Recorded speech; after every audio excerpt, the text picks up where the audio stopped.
Not because we didn't care, but because the moment when no one's watching, that's when people still need you. And we didn't want to show up for the headlines. We actually showed up after the headlines. When the camera crews were gone, when the attention had moved on, when it was quiet, and when people were still rebuilding. We brought over $500,000 worth of full size essentials: detergent, cleaning supplies, personal care. And these were things that I realized people couldn't carry when they were displaced. That's something that I thought about when we had that meeting in January 15th. I was like, wait, we have full size detergents to give away. What are people going to do with those? They can barely carry their own clothes that they could just grab real quick. They don't need detergent right now. And there was a lot of help happening. But by the time we went, which was in April, they had a garage. They were still borrowing.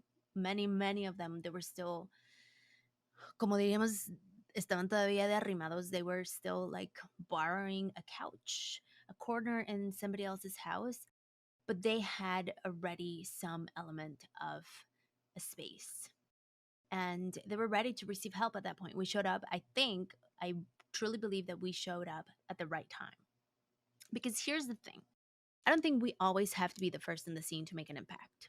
Sometimes the most powerful help comes after the dust settles.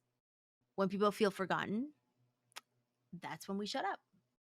And frankly, I think that's when it matters the most. The other thing is that we don't all need to show up to disaster zones. I haven't shown up to all the disaster zones, but we can all show up somewhere to someone. And so the invitation for today, my reflection of what happened that weekend in LA, is to honor where we are, our capacity to support and serve. Choose something you care about, whatever tugs at your heart, whatever it is, and then take one small action. Because when we each move and make change in our own little corner of the world with intention and with love, this is how we can actually create that ripple effect that will go further than we'll ever know. So remember, you don't have to do it all. You just don't not do anything.